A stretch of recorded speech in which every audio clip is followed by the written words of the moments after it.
अस्सलाम वालेकुम वरहमतुल्लाहि वबरकातुहू। तमाम सुनने वाले और देखने वालों को अस्सलाम वालेकुम। आ, आज जो हम लाइव सेशन कर रहे हैं ये है कोरियन गवर्नमेंट स्कॉलरशिप, और हम ट्राई करेंगे कि अगर, क्योंकि कोरियन गवर्नमेंट स्कॉलरशिप के जो अंडर ग्रेजुएट्स के होते हैं या ग्रेजुएट के जितने भी स्कॉलरशिप्स होते हैं, तो हम पहले उसको डिस्कस करेंगे, स्पेशली अंडर ग्रेजुएट को। अंडर ग्रेजुएट वो स्टूडेंट्स होते हैं जो एफएससी के बाद आते हैं। तो हम ट्राई करेंगे कि बिल्कुल बेसिक से हम स्टार्ट करें। और आप जितने भी लोग आप सुन रहे हैं, तो अगर आपको कोई बंदा जिसको कोरिया की स्कॉलरशिप के बारे में पूछना है या उसको आपसे वो पूछ रहे हैं, तो काइंडली उसके साथ ये बात शेयर करें। अभी हम मतलब स्टार्ट कर रहे हैं, 2-3-4 मिनट के बाद जो है हम स्टार्ट कर लेंगे पूरा प्रोसीजर वगैरह। तो सबसे पहले तो ये है कि जितने भी सुनने वाले हैं, काइंडली जो जो भी स्टूडेंट्स जिसका आपको पता है कि उस जो वो इंटरेस्टेड है कोरियन स्कॉलरशिप में, तो उसको आप मेंशन करें और शेयर करें, ताकि ये है कि आपकी वजह से किसी का फ़ायदा हो। दूसरा ये है कि अगर आप लोगों का कोई भी क्वेश्चंस हैं, तो काइंडली उसको एक प्रॉपरली और पूरा एक ही मैसेज में लिख के, ताकि हमें पता चले। और आप ट्राई करें कि जितना जल्दी आप क्वेश्चन लिख सकते हैं, ताकि हम लाइव सेशन के टाइम पे जो है उसको ट्राई करें कि उसको हम मेंशन करें। दूसरी बात ये है कि हर जगह पे मैं आपको मतलब डॉक्टर साहब भी आपको बताएंगे, लेकिन आपको ये कह रहा हूँ कि जो भी स्टूडेंट जिनके पास पैसे नहीं है, जिनके पास कोई सपोर्ट के लिए कोई भी नहीं है, या ऐसे स्टूडेंट्स जो वो चाहते हैं कि वो पैसे कमाएं और जो है अपना तालीम भी हासिल करें, उसका कोई जानने वाला नहीं है, तो उसके लिए स्कॉलरशिप्स हैं। ये मैं दोबारा बता रहा हूँ, जो भी सुनने वाले हैं, जिसका कोई भी नहीं है, जिसके पास पैसे नहीं है, जिसके पास अगर तालीम पे वो खर्च करना चाहते हैं, लेकिन वो 10,000 20,000 तक कमा मतलब लगा सकते हैं, लेकिन उसके बाद नहीं लगा सकते, तो उन स्टूडेंट्स के लिए ये स्कॉलरशिप्स हैं। और स्कॉलरशिप कितना है, आ, आप जब इधर से डिग्री करके वापस चले जाएंगे, तो आप अपने साथ जो है वो इतने पैसे लेके जाएंगे जितना आपने कभी सोचा भी नहीं है। तो ये आपको मैं मजाक नहीं कर रहा, ये आपको मैं सीरियसली बता रहा हूँ। उसके लिए क्या जरूरी होता है कि आप एक दिन या 2 दिन वाले मेहनत नहीं, आप ये नहीं है कि मतलब आपने आज जो है वो सोने जा रहे हैं आप, और आप कहेंगे कि कल आप अप्लाई करेंगे, और कल आप जो है वो सोचते हैं कि ओहो इसमें तो कभी आइट्स चाहिए, इसमें तो ये प्रपोजल चाहिए, और ये तो 2-3 पेजेस हैं इस पे। तो अगर आप इस तरह से उसको फिर छोड़ देते हैं, फिर आप जस्ट मैसेज करते हैं डॉक्टर साहब को कि sir can you tell me how to apply, तो ये कोई भी बंदा आपको जो है इसका कोई रिस्पॉन्स नहीं दे सकेगा हाउ टू अप्लाई। तो ये हमने जो सेशन स्टार्ट किए लास्ट टाइम भी, और ये भी हम बिल्कुल जनरल जो आप लोग की क्वेश्चंस होते हैं, मतलब एक स्टूडेंट चाहते हैं कि वो बाहर जाए, लेकिन कैसे, वो क्वेश्चन के लिए हम ये लाइव सेशन कर रहे हैं। तो काइंडली उसको पूरा सुन लें, और जो है हम ट्राई करेंगे कि आप लोग के जितने भी क्वेश्चंस हैं उसको हम जो है अ, उसके आंसर आपको दें, और हम जो है आपको सजेस्ट करेंगे कि आप लोगों ने करना क्या है। तो डॉक्टर साहब, सबसे पहले तो आपका बहुत बहुत शुक्रिया कि आपने इतने मसरूफ टाइम में जो है आपने वक्त निकाल दिया। Thank you Nasir, thank doctor you so साहब, मच। हमने लास्ट टाइम जो है जनरल चीज़ों पे डिस्कशन की थी कि आप जो है बाहर अगर जाना है तो क्यों जाना है, आपने कौन सी कंट्रीज को सेलेक्ट करना है, आपने कौन सा मेजर लेना है, हम्म। रिसर्च बेस्ड डिग्री, ये सारी चीज़ें हमने डिस्कस की है। हम आज जो फोकस कर रहे हैं वो कोरियन स्कॉलरशिप पे। तो सबसे पहले आप जो हमारे जानने वाले हैं उसको एक ओवरव्यू दे कोरियन गवर्नमेंट स्कॉलरशिप के बारे में, क्या है ये इस स्कॉलरशिप के बारे में। जी, अस्सलाम वालेकुम everyone. Thank you very much Nasir, बहुत शुक्रिया, आपने मुझे दोबारा एक दफ़ा इनवाइट किया। और पिछली दफ़ा जो हमने मेरा ख्याल है डिस्कशन की थी, उसके अंदर हमने कुछ जैसे आपने बताया कि जनरल चीज़ें डिस्कस की थी अबाउट द स्कॉलरशिप्स, जिसमें हमने टेक्नोलॉजिकली एडवांस कंट्रीज़ तमाम को ही देखा था कि सब कंट्रीज़ के लिए जो कुछ जनरल चीज़ें हैं वो किस तरह से आपने माइंड में रखनी है when you think about starting to apply for a scholarship.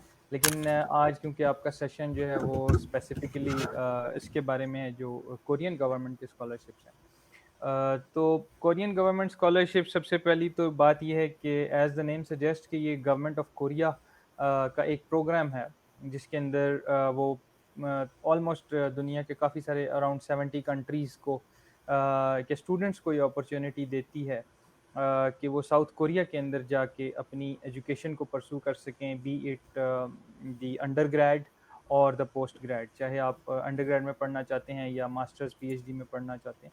तो कोरियन गवर्नमेंट स्कॉलरशिप्स उन तमाम स्टूडेंट्स के लिए है जो उन 70 कंट्रीज़ के या 67 टू 70 कंट्रीज़ हैं जिनके अंदर आप अगर फॉल करते हैं तो आप इनके लिए अप्लाई कर सकते हैं, प्रोवाइडेड कि आप रिमेनिंग जो क्राइटेरिया है उनका वो भी फुलफिल करते हों।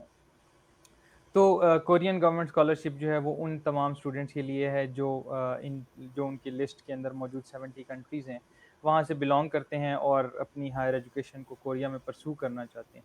और सेकंड ऑब्जेक्टिव जैसे कि काफ़ी सारे जो स्कॉलरशिप्स हैं दुनिया भर के उनका होता है कि कल्चरल एक्सचेंज, यानी कि स्टूडेंट्स जो दूसरे कंट्रीज से आएँ वो वहाँ पे आके डिफरेंट चीज़ों को अपनी भी प्रमोट करें और साउथ कोरिया के कल्चर को या लैंग्वेज को भी साथ लेके जाएं, क्योंकि जैसे कि आपको पता है कि साउथ कोरिया की जो यूनिवर्सिटीज़ हैं उनके अंदर जब आप एजुकेशन करने के लिए जाते हैं स्पेशली अंडर ग्रेजुएट, तो ऑलमोस्ट नेसेसरी है कि आप कोरियन लैंग्वेज के अंदर थोड़ी सी जो है वो महारत हासिल करें या उसके अंदर थोड़ा सा अपनी वो डेवलप करें, प्रोफिशेंसी डेवलप करें। तो इन सब चीज़ों का मकसद यही होता है कि डिफरेंट कंट्रीज़ के दरमियान जो सफारती ताल्लुकात हैं इन द लॉन्ग रन या जो कल्चरल रिलेशनशिप्स हैं वो थोड़े से मजबूत हों। तो ये एक ब्रीफ ओवरव्यू है कोरियन गवर्नमेंट स्कॉलरशिप्स का, जिनको आप पहले केजीएसपी कहा करते थे, तो अब आप उनको ग्लोबल कोरिया स्कॉलरशिप कहते हैं। तो ग्लोबल कोरिया स्कॉलरशिप के बारे में पर्टिकुलरली अगर हम बात करें तो वो एज आई सेड के इन 70 कंट्रीज़ के अंदर रहने वाले स्टूडेंट्स के लिए हैं। और जैसे आपने बताया कि it is all funded from A to Z. अगर आपने इसके लिए ट्रैवल करना है तो वहाँ से लेके जब आपने डिग्री कंप्लीट करके वापस अपने कंट्री ट्रैवल करना है तो वहाँ तक का सारा जो आपका एक्सपेंस है वो इस स्कॉलरशिप के अंदर कवर्ड है, इंक्लूडिंग आपका स्टाइपेंड, इंक्लूडिंग योर लिविंग, उसके अलावा आपकी जो हेल्थ इंश्योरेंस है, उसके साथ साथ आपकी जो ट्रैवल है एयर फेयर टू वे वो आपका कवर्ड है। तो आई थिंक ये एक कंप्लीट यू नो एक काइंड ऑफ कैरियर है जिसको आप परसू कर सकते हैं, और जाहिर है कि वो आपकी लाइफ को फिर एक और तरह से चेंज कर सकता है अगर आप इसको ठीक तरीके से अप्लाई करें और इस अपॉर्चुनिटी को अगर आप अवेल करें। अच्छा, तो जितने भी हमारे जो व्यूअर्स हैं, तो अगर किसी ने अभी भी ज्वाइन की है तो उसके लिए मैं दोबारा बता देता हूँ कि आज का जो लाइव सेशन है वो हम कोरियन स्कॉलरशिप के बारे में बता रहे हैं। और जैसे अभी डॉक्टर साहब ने बता दिया कि जो कोरियन गवर्नमेंट स्कॉलरशिप है वो टोटली फ्री है। जितने भी सुनने वाले हैं उसके लिए भी दोबारा कह रहा हूँ कि ये जो स्कॉलरशिप्स के बारे में हम बता रहे हैं ये टोटली फ्री है। इसमें कोई भी बंदा जो है आपसे 1 रुपया नहीं ले रहे हैं, सब कुछ चीज़ें आपने खुद करने हैं। पूरा प्रोसीजर जो है वो आपने उसको जस्ट फॉलो करना है। यहाँ तक कि आपके जो टिकट्स हैं वो भी आपको जो है वो गवर्नमेंट देंगे, कोरियन गवर्नमेंट आपको। तो उसमें यह है कि आपके 1 रुपया भी नहीं लगना, आपने जस्ट ये लगना है कि आपने जो है घर से बैठ के जो है फॉर्म सबमिट करना है अगर एम्बेसी के थ्रू है। और अगर एम्बेसी के थ्रू नहीं है, कोई यूनिवर्सिटी के थ्रू है, तो आपने जस्ट जो है वो एक पोस्ट ऑफिस पे जाके, मतलब इतना आपका खर्चा आना है। और डॉक्टर साहब अभी जो है हम आगे डिस्कस करते हैं जो स्पेशली हम अभी स्टार्ट करते हैं अंडर ग्रेजुएट। जो जो स्टूडेंट जिन्होंने एफएससी की है उनको ज्यादा आइडिया नहीं होता कि उन्होंने आगे, क्योंकि उनको स्कॉलरशिप्स का आइडिया होता है, लेकिन उनको स्कॉलरशिप्स का ये मतलब होता है कि वो हमारे गांव में जो एक लड़का था उसने इतने पैसे दिए थे, वो उधर तालीम हासिल कर रहे हैं। तो वो थोड़े से कंफ्यूज होते हैं स्कॉलरशिप्स के बारे में। मतलब पाकिस्तान में स्कॉलरशिप्स का ये मतलब होता है कि उसका फीस नहीं होता, तो हम उसको कहते हैं कि ये स्कॉलरशिप्स पे पढ़ रहे हैं। लेकिन बाहर मुल्कों में स्कॉलरशिप्स का जो जिसको हम आज डिस्कस कर रहे हैं उसमें वो आपको पैसे दे रहे हैं। और जितने भी सुनने वाले हैं उनको मैं बताना चाह रहा हूँ, जब आप आएंगे इधर तो आपको पाकिस्तानी तकरीबन 1,30,000 रुपए देंगे। तो मतलब ये है कि महीने के आप 50,000, 60,000, 70,000 रुपए जो है आप कमा भी सकते हैं। मतलब ये आपको फ्री में, बस आपने तालीम हासिल करना है और वो आपको पैसे देंगे। तो अभी डॉक्टर साहब जो है वो दो तरीके हैं जो के अंडर ग्रेजुएट स्टूडेंट के लिए, जो एफएससी स्टूडेंट के जी। लिए। एक है एम्बेसी ट्रैक और जी। दूसरा जो है वो यूनिवर्सिटी ट्रैक। तो डॉक्टर साहब पहले आप एक उसको डिस्कस करें जिसको आप चाहते हैं कि यूनिवर्सिटी ट्रैक को पहले डिस्कस करें या जो है वो एम्बेसी ट्रैक को। मेरा ख्याल में हम साथ साथ दोनों की चीज़ें जो हैं वो कंपेयर कर लें तो स्टूडेंट्स के लिए मेरा ख्याल है ज़्यादा आसान हो जाएगा। जैसे आपने बताया कि एम्बेसी ट्रैक और यूनिवर्सिटी ट्रैक जो है ये दो पैरेलल चैनल्स हैं अप्लाई करने के लिए किसी भी स्कॉलरशिप के लिए। तो अगर स्टूडेंट्स इसके अंदर अप्लाई करते हैं ग्लोबल कोरिया स्कॉलरशिप के अंदर, तो उनके पास दो चॉइसेस हैं। एक तो ये है कि वो अपनी जो कंट्री है उसके अंदर साउथ कोरियन एम्बेसी के अंदर एप्लीकेशन सबमिट करवा सकते हैं। उसमें फिर ये होता है कि वो एम्बेसी आपके डॉक्यूमेंट्स को, या जितने भी एप्लीकेंट्स ने उधर से अप्लाई किया है उन सब डॉक्यूमेंट्स को स्क्रीन करेगी। उसके बाद फिर वो गवर्नमेंट ऑफ कोरिया को फॉरवर्ड हो जाएंगे और वहाँ से फिर वो यूनिवर्सिटी चले जाएंगे आपके डॉक्यूमेंट्स। तो उसमें फिर ये होगा कि आपको अल्टीमेटली जिस यूनिवर्सिटी में आप एडमिशन के लिए क्वालिफाई करेंगे वहाँ पे आपका एडमिशन हो जाएगा, और उसमें आपको डायरेक्टली यूनिवर्सिटी को अप्रोच करने की ज़रूरत नहीं होगी। वेयर एज जो दूसरा ट्रैक है जिसको आप यूनिवर्सिटी ट्रैक कहते हैं, उसमें नाम से जाहिर है कि आपने यूनिवर्सिटी को अप्रोच करना है। उसमें आपने खुद से अपने टारगेट यूनिवर्सिटी को, टारगेट डिपार्टमेंट को, टारगेट फैकल्टी को आइडेंटिफाई करना है कि हाँ इस यूनिवर्सिटी में मेरा एक जो प्रोग्राम है जिसके अंदर मैं इंटरेस्टेड हूँ वो एग्जिस्ट करता है। तो उस सूरत में आप डायरेक्टली यूनिवर्सिटी को अप्लाई करेंगे और आपकी जो यूनिवर्सिटी है वो फिर उसको स्क्रीन करने के बाद गवर्नमेंट ऑफ कोरिया को जो है वो फाइनल वो दे देगी कि हाँ इन स्टूडेंट्स को हमने शॉर्टलिस्ट कर लिया, तो आप इन स्टूडेंट्स को स्कॉलरशिप जो है वो दे सकते हैं। तो ये दो ट्रैक्स हैं। अब इन दोनों का प्रोसीजर थोड़ा सा डिफरेंट है और इन दोनों के अपने प्रॉज एंड कॉन्स हैं, बेनिफिट्स भी हैं। जैसे कि डॉक्टर अगर साहब आप अगर आप मुझे टाइम दें थोड़ा सा, मैं इसको दोबारा थोड़ा सा कर देता हूँ, जी ताकि ये है कि जी फिर जी बाद में, प्लीज़ क्योंकि मुझे क्वेश्चंस नजर आ रहे हैं उसमें। तो जी डॉक्टर प्लीज़। साहब ने ये बता दिया कि आपने अगर कोरिया के लिए अप्लाई करना है अंडर ग्रेजुएट जो एफएससी के स्टूडेंट्स हैं, तो दो तरीके हैं। या तो ये है कि आपने यूनिवर्सिटी ट्रैक पे जाना है, या दूसरा जो है वो एम्बेसी ट्रैक। एम्बेसी ट्रैक का ये मतलब है कि आपने अपने जो डॉक्यूमेंट्स हैं वो एम्बेसी में जमा करना है। अगर पाकिस्तान में आप हैं तो आपने इस्लामाबाद के जो एम्बेसी है, कोरिया एम्बेसी, उसमें आपने फॉर्म सबमिट करना है। और अगर आपने यूनिवर्सिटी ट्रैक, तो आपने फिर अपने जो डॉक्यूमेंट्स हैं वो बाय पोस्ट जो है वो उस यूनिवर्सिटी के लिए भेजना है कोरिया में, जहाँ पे आपने अप्लाई किया हुआ है। आप डॉक्टर जी साहब को बता रहे हैं कि जो दोनों हैं उसमें कौन सा सही है, क्योंकि बहुत ज्यादा क्वेश्चन यही होते हैं कि हम यूनिवर्सिटी ट्रैक पे अप्लाई करें या एम्बेसी ट्रैक, क्योंकि दोनों के लिए आप अप्लाई नहीं कर सकते, आपने एक के लिए अप्लाई करना है। तो जी जी डॉक्टर साहब, तो उसमें किसको मतलब बिल्कुल, अगर आपने एक के लिए अप्लाई करना है, क्योंकि अगर आप दोनों ट्रैक्स के थ्रू अप्लाई करेंगे तो आपकी एप्लीकेशन ऑटोमेटिकली जो है वो डंप हो जाएगी, वो प्रोसेस नहीं होगी। तो इसलिए आप कभी भी ये गलती ना करेंगे दोनों ट्रैक्स के थ्रू जाएं। तो आप आइदर यूनिवर्सिटी ट्रैक को चूज़ करें या फिर आप एम्बेसी ट्रैक को चूज़ करें। अब इन दोनों के अंदर आपने कैसे डिसाइड करना है कि मैं किस ट्रैक को चूज़ करूं, वो डिपेंड करेगा इस चीज़ के ऊपर कि आपकी स्पेसिफिसिटी कितनी है एप्लीकेशन की। अगर आपको पता है कि आपने किसी यूनिवर्सिटी के अंदर अप्लाई करना है और आप श्योर हैं कि आपको वहाँ पर एडमिशन जो है वो मिल जाएगा, तो फिर आप यूनिवर्सिटी ट्रैक को चूज़ इसलिए करते हैं क्योंकि जो यूनिवर्सिटी ट्रैक के थ्रू एप्लीकेशन की स्क्रीनिंग है वो 2 स्टेप है। उसके अंदर आपने जब यूनिवर्सिटी को डायरेक्टली डॉक्यूमेंट्स भेज दिए, तो डॉक्यूमेंट्स की असेसमेंट, इवैल्यूएशन आपकी एप्लीकेशन की जो है वो यूनिवर्सिटी करेगी, और यूनिवर्सिटी की कमेटी ये तय करेगी कि आपने स्कॉलरशिप के लिए क्वालिफाई किया है या नहीं किया। और उसकी बेसिस पे वो यूनिवर्सिटी जो है वो आप कोरियन गवर्नमेंट को इंटीमेट कर देगी विद एक्सेप्टेंस और रिजेक्शन ऑफ द स्टूडेंट्स कि हाँ जी ये स्टूडेंट एक्सेप्ट हो गया या रिजेक्ट हो गया, एंड दैट्स इट। जबकि जो एम्बेसी ट्रैक है उसमें उसमें 3 स्टेजेस ऑफ स्क्रीनिंग है कि आपको एम्बेसी में अप्लाई करना है। अपने मुल्क में जो कोरिया की एम्बेसी है वो आपके डॉक्यूमेंट्स को या एप्लीकेंट्स को सारों को स्क्रीन करेगी।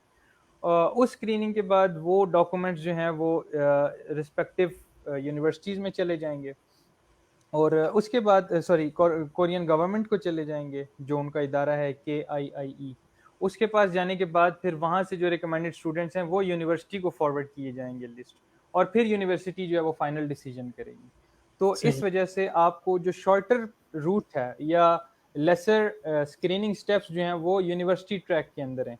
लेकिन जो फ़र्क है दोनों के अंदर, आपको ये भी मैं बता दूं कि यूनिवर्सिटी ट्रैक के अंदर आप सिर्फ एक ही यूनिवर्सिटी को चूज़ कर सकते हैं जिसमें आपने एडमिशन लेना है, जबकि एम्बेसी ट्रैक के अंदर सिलेक्शन या स्क्रीनिंग के प्रोसेसेस या स्टेप्स तो ज़्यादा हैं, लेकिन उसमें आपके पास ऑप्शंस भी ज़्यादा हैं, क्योंकि आप उसमें कोई भी 3 यूनिवर्सिटीज़ ऑफ योर चॉइस को सिलेक्ट कर सकते हैं, और आपके डॉक्यूमेंट्स या आपका जो एप्लीकेशन है वो उन तीनों यूनिवर्सिटीज़ को भेजी जाएगी, और आपकी एप्लीकेशन के एक्सेप्टेंस के चांसेस जो हैं वो 3 टाइम्स ज़्यादा हैं, क्योंकि आपके पास 3 यूनिवर्सिटीज़ हैं जिनके पास आपके डॉक्यूमेंट्स या एप्लीकेशन जा रहे हैं। जबकि दूसरी तरफ अगर आप यूनिवर्सिटी ट्रैक से अप्लाई कर रहे हैं तो आप सिर्फ उसी यूनिवर्सिटी के लिए अप्लाई कर रहे हैं जिसके लिए आप मेंशन कर रहे हैं अपने एप्लीकेशन फॉर्म के अंदर। तो ये फ़र्क है इन दोनों के अंदर कि जो यूनिवर्सिटी ट्रैक है वो कंपैरेटिवली शॉर्टर रूट है जिसमें स्क्रीनिंग का जो है वो 2 स्टेप है, जबकि एम्बेसी रूट जो है वो लॉन्गर रूट है जिसमें स्क्रीनिंग जो है वो 3 स्टेप्स की है। But at the same time दोनों के अंदर ये फ़र्क भी है कि जो यूनिवर्सिटी ट्रैक है उसमें आप सिर्फ एक यूनिवर्सिटी चूज़ कर सकते हैं, जबकि एम्बेसी ट्रैक के अंदर आप 3 यूनिवर्सिटीज़ को चूज़ कर सकते हैं जिनके अंदर आप पढ़ना चाहते हैं। सही। तो डॉक्टर साहब मैं उसको थोड़ा समराइज़ करता हूँ दोबारा व्यूअर्स के लिए। आप ये कह रहे हैं कि एक होता है यूनिवर्सिटी ट्रैक और दूसरा है एम्बेसी ट्रैक। यूनिवर्सिटी ट्रैक है उसमें आप एक यूनिवर्सिटी को आप अप्लाई कर सकते हैं। तो अगर आपका एडमिशन उस यूनिवर्सिटी में हो गया तो ठीक है। क्यों? क्योंकि उसमें जो है वो स्टेप्स कम है। उसके 2 स्टेप्स हैं, राइट? एक यही है कि आप डॉक्यूमेंट सेंड करते हैं यूनिवर्सिटी को, यूनिवर्सिटी सिलेक्शन करती है और वो फिर सेंड करती है Korean government scholarship, Korean government को, उसकी जो ऑर्गेनाइजेशन है। तो ये 2 स्टेप्स हैं कि मतलब आपने पहले यूनिवर्सिटी वाला जो स्टेप है वो पास करना है और उसके बाद फिर एम्बेसी सॉरी गवर्नमेंट का। जी बिल्कुल, लेकिन ऐसे ही ये है। थोड़ा सा इसकी जो मैं देख रहा था तो उसकी जो नंबर्स हैं वो कम है। I mean third a, time जो है वो कम है, राइट? इस तरह से ही है क्योंकि अगर आप उसके नंबर देखेंगे तो वो कोटा की बेसिस पे हो जाता है, जी क्योंकि जी जो एम्बेसी ट्रैक है वो जी कंट्री वाइज फिर कोटा की बेसिस पे हो जाता है कि उन्होंने हर कंट्री को या हर एम्बेसी ऑफ ईच कंट्री को एक particular number of seats allocate कर दी हैं, उससे जी ज़्यादा जी। स्टूडेंट्स किसी एक कंट्री से ज़्यादा नहीं कर पाएंगे। लेकिन सही। जो दूसरा ट्रैक है उसके अंदर जो 60 स्टूडेंट्स होते हैं उसके अंदर से फिर 9 सीट्स ऐसी होती हैं जिसके ऊपर काफ़ी सारे कंट्रीज़ के लोग ओपन उस पे कम्पीट करते हैं। तो उस जी 9 जी। में से 8 भी पाकिस्तानी हो सकते हैं या 1 भी पाकिस्तानी नहीं हो सकता, अगर हम सही सिर्फ पाकिस्तान की बात करें। सही सही तो इस तरह से इन चीज़ों के अपने-अपने प्लस और माइनस हैं।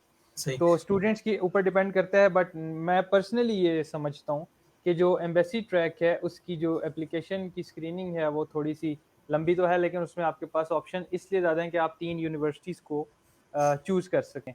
तो स्ट्रिंजेंसी जो है वो नंबर ऑफ सीट्स के लिहाज से तो थोड़ी-सी कम है, लेकिन नंबर ऑफ इंस्टीट्यूशंस के लिहाज से उसमें स्ट्रिंजेंसी ज़्यादा है। यानी आप एक ही टारगेट यूनिवर्सिटी को चूज़ करते हैं और उसमें अगर आपकी सिलेक्शन हो गई तो ठीक है, अदरवाइज़ आपकी एप्लीकेशन जो है वो नल एंड वॉइड सही। है। तो इसमें एक क्वेश्चन आया हुआ था कि अगर यूनिवर्सिटी ट्रैक में से आप रिजेक्ट हो गए तो फिर आप यूनिवर्सिटी ट्रैक अप्लाई कर सकते हो, एम्बेसी ट्रैक अप्लाई कर सकते हैं। तो मेरे ख्याल में नहीं, आपने एज़ आई एक ही सेड, अप्लाई कर सकते हैं। जी, जी एज़ जी। आई सेड कि और आप दूसरा एक जिस ही तरह आपने चूज़ कर सकते जी जी जी, और आपने जिस तरह बताया कि एम्बेसी ट्रैक में ये है कि आप 3 यूनिवर्सिटीज को सेलेक्ट कर सकते हैं। उसकी एक डिफरेंट जो है वो कैटेगरी है, टाइप ए यूनिवर्सिटी और टाइप बी यूनिवर्सिटी। तो उसमें जो जी, है आपने सिलेक्शन करनी है। तो जब पहले एम्बेसी जो है वो 3 स्टेप है, राइट? कि पहले एम्बेसी जो है उसको उसमें सिलेक्शन करती है, फिर उसके बाद जो कोरियन गवर्नमेंट के जो ऑर्गेनाइजेशन गवर्नमेंट, है वो, और फिर उसके बाद तीसरी बार जो है वो यूनिवर्सिटी। और डॉक्टर बिल्कुल। साहब जिस तरह आपने ये रिकमेंड कर दिया कि चूंकि जो एम्बेसी ट्रैक है मेरे ख्याल में उसमें जो पहले एम्बेसी जो स्टेप होता है वो सिर्फ आप कंपीट कर रहे हैं अपने पाकिस्तान के जो अपने, स्टूडेंट्स हैं, जी, राइट? जी, बिल्कुल, ऐसे फिर ही है। उसके बाद तो उसके चांसेस थोड़ा ज्यादा हो जाते हैं कि आप सेकंड स्टेप पे चले जाएं। लेकिन जो जी, यूनिवर्सिटी बिल्कुल। ट्रैक है मेरे ख्याल में उसमें यही है कि वो बहुत से लोगों ने अप्लाई किया है एक यूनिवर्सिटी के लिए। तो उसमें आपको मुल्क अभी की नहीं कोई पता कैद नहीं है, तो डायरेक्टली आप उसमें यूनिवर्सिटी में दूसरे मुल्क से लोग भी अप्लाई कर रहे होंगे, तो अप्लाई कर रहे हैं उसमें इंटरनेशनल कॉम्पिटिशन थोड़ा ज़्यादा आएगी इंटरनेशनल शायद। का। तो कभी कभी ये पॉसिबल है कि उधर 20 एप्लीकेशन भी है और पॉसिबिलिटी है कि दो तीनों ने भी अप्लाई किया हुआ है, राइट? एग्ज़ैक्टली, तो इससे एग्ज़ैक्टली। में मुझे जो थोड़ा सा वो आया हुआ है, जो मैं समझ आया हुआ है वो ये है कि अगर फॉर एग्जांपल आप यूनिवर्सिटी ट्रैक पे जा रहे हैं तो फिर ऐसी यूनिवर्सिटी मतलब माइंड में रख ले जो इतनी अच्छी रैंकिंग में ना हो। तो आपकी जो है बिल्कुल। वो पॉसिबिलिटी ज्यादा, अगर फॉर एग्जांपल आप सोल नेशनल यूनिवर्सिटी हुँ, या इस तरह कोई अच्छी यूनिवर्सिटी तो उसमें जी, पॉसिबिलिटी जी, कम है। और जो जी। और एक अंडरस्टैंडिंग मेरी यही है कि अगर आप अपने एप्लीकेशन पे कॉन्फिडेंट हैं तो आप एम्बेसी ट्रैक पे चले जाएं, क्योंकि अगर आपकी सिलेक्शन हो जाए तो आपके पास चांसेस बहुत ज्यादा हैं। आप जहाँ पे जाना चाहें, जो आपके पास फिजिबिलिटी जगह है, सोल आप आ रहे हैं या बुसान जो आपको फिजिबिलिटी है, तो वो मेरे ख्याल में थोड़ा सा जी, बिल्कुल। अच्छा। डॉक्टर साहब उसके अलावा फिर ये है कि उसकी क्या मतलब एलिजिबिलिटी क्या क्राइटेरियाज क्या है? जी, एलिजिबिलिटी के लिए मैंने आपको शायद हमारी लास्ट टॉक में भी मैंने आपको एक वेबसाइट बताई थी, studyinkorea.go.kr।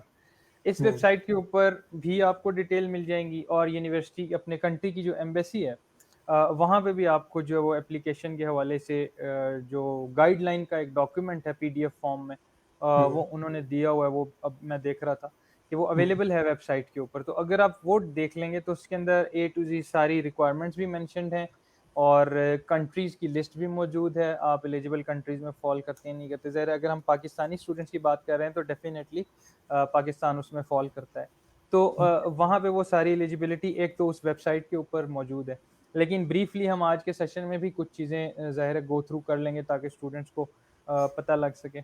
अगर अंडरग्रेड की आप बात करें तो उसमें सबसे एलिजिबिलिटी क्राइटेरिया के ऊपर अगर आप बात करें तो सबसे पहले ये कि आपके पास आपका जो एफएससी का कंप्लीशन सर्टिफिकेट है वो मौजूद होना चाहिए कि आपकी जो 12 इयर्स ऑफ एजुकेशन या जिसे हाई स्कूल कहते हैं थ्रू आउट द वर्ल्ड, वो आपका कंप्लीटेड होना चाहिए बिफोर जो है वो मार्च, क्योंकि मार्च में अगर आपका वो स्टार्ट होता है तो 1 मार्च से पहले पहले आपके पास वो कंप्लीट होना चाहिए। अगर वो कंप्लीट नहीं है तो आप उसके लिए एलिजिबल नहीं हैं। आपका हाई स्कूल अगर क्लियर नहीं है, सर्टिफिकेट नहीं है, तो आप उसके लिए एलिजिबल नहीं है। उसके अलावा percentage I believe 80% doctor marks साहब, अगर मुझे आप थोड़ा सा टाइम दे, मैं एक चीज इसमें ऐड करना चाह रहा हूँ जी जी कि बहुत से स्टूडेंट्स वो बताते हैं कि क्या हम किस टाइम अप्लाई कर सकते हैं। फॉर एग्जांपल कि इस तरह है कि कई स्टूडेंट्स के जो हैं वो एफएससी की रिजल्ट आया हुआ है कि नहीं आया, तो उसमें वो मैं देख रहा था कि 1 मार्च, अगर आपकी आपकी जो एफएससी की जो सर्टिफिकेट है, अगर आपको 1 मार्च से पहले या 1 मार्च तक मिल आपको जाती मिल है रहा है तो तो आप एलिजिबल हैं।